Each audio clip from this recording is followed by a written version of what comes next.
Johnny m'a parlé d'un ami à lui, Jean. Il s'appelle Jean. Normalement, c'est Johan, parce que c'est un gars du Nord.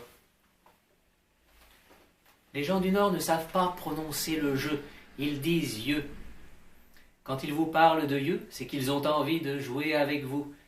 Les gens du Nord sont très joueurs, surtout les Belges, parce que Johan est belge. Et pour vous dire comme il est joueur, il joue du piano. En fait, tous les Belges jouent du piano et ils s'appellent presque tous Johan. C'est comme en France, on joue de la trompette et on s'appelle Denis, ou Denise pour les femmes. En Belgique, on dit des Johannettes. Si on remonte un peu plus au nord, on dira des canettes. La prononciation change encore. Le ye devient que. Par exemple, si une canette épouse un noble, Monsieur de Bière par exemple, eh bien, on dira Madame Canette de Bière. Voilà, c'est la subtilité de la langue. Eh bien, tu l'as croisé où, ton Johan, que je demande à Johnny? En croisière. Sur la mer du Nord, alors? Non, qu'il me dit. Sur la mer du Sud, la mer Méditerranée. Bah, ça, c'est pas commun. Un gars du Nord sur une mer du Sud. Ça dépend, qu'il me dit. Des fois, il y a des mariages qui se font avec Internet et tout ça. La fonte des neiges. Lui, il a dérivé jusque dans l'estuaire de la Gironde. C'est là où il a rencontré sa femme. Elle l'a sorti de la vase. Sa femme, elle s'appelle Régine. Normalement, c'est une Denise, mais c'est vrai qu'en Charente, il y a encore beaucoup de Régines. Ça, c'est une des conséquences du passage des Anglais. Et alors, ton Johan, il était sur un bateau que je lui dis? Non, qu'il me répond. Il était sur son piano qu'il avait transformé en pédalo. Ah bon? Mais du coup, ça n'avançait pas très vite.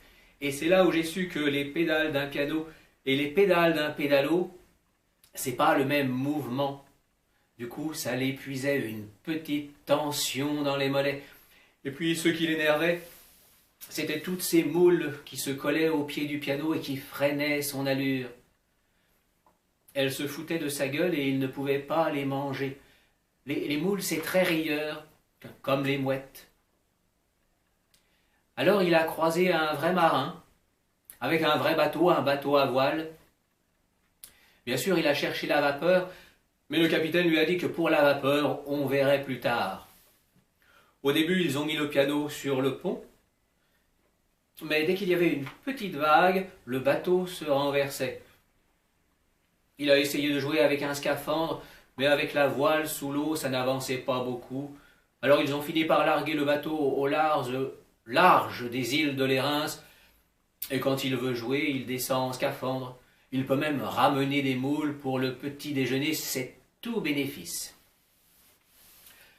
Le capitaine, il s'appelle Daniel.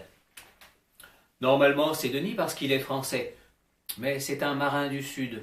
Alors les marins français et du Sud, quand on regarde bien, c'est plutôt des Daniel. Daniel, il a tout appris à Johan. Et Daniel, il joue du piano aussi, mais dans son salon quand il rentre chez lui. C'est là où on s'aperçoit que l'esprit français et l'esprit belge, ça fonctionne pas pareil. Le français est plus cartésien et le belge, il aime davantage les moules. Voilà. Au début, Johan, il n'était pas trop marin. Il pensait davantage à sa contrebande de chocolat belge avec les pays du Maghreb plutôt qu'à tirer des bords. Pour la contrebande, c'est Jean-Yves qui l'a plutôt aiguillé. Jean-Yves, c'est un ancien commandant de l'armée austro-hongroise, dont la Belgique était une petite enclave, tout le monde sait ça. Avec Johan, ils se sont rencontrés à Molenbeek, et là c'était trafic et compagnie. La bière à la banane, le chocolat au cannabis, les mouettes voyageuses qui remontaient du sud au nord avec l'estomac chargé d'héroïne. Hein. Quand vous voyez une mouette qui vole bas, vous pouvez être sûr que c'est une mule. Brevet Jean-Yves Johann. Voilà. Et Johann, il a bien fallu qu'il se forme quand même, qu'il abandonne un peu ses chocolats. Quand Daniel lui demandait de hisser le phoque, il plongeait à la mer et il ramenait une bouée de navigation. À l'époque, plusieurs bateaux se sont perdus parce qu'ils ne remettaient pas les bouées à leur place. Ce qui s'est passé aussi, c'est que de temps en temps, il se rebellait. Quand le capitaine l'avait puni, des moules sans frites par exemple, ça le mettait hors de lui. Et un beau jour, il a fini par cisailler la drisse. En fait, c'était plutôt la nuit. La drisse, c'est la corde qui sert à monter la grand voile. Il s'est débrouillé pour monter au mât, je ne sais pas comment. Le bateau roulait à toute force. Ce qui m'a mis la puce à l'oreille, c'est qu'il n'y avait pas un poil devant et que le bateau allait d'un bord sur l'autre, qu'il fallait que je me cramponne à ma couchette pour pas tomber. J'entendais les ahannements de Johann et le crissement de la scie au clair de lune. Pendant ce temps-là, le capitaine ronflait inconscient du drame qui se déroulait. Au petit matin, j'ai été voir au pied du mât et j'ai vu une grosse flaque. C'était la sueur de Johann qui trahissait son crime. Personne n'a jamais rien su. J'ai rien dit. Je voulais pas d'histoire. Bon, maintenant tout ça, c'est du passé. Et l'équipage a fière allure.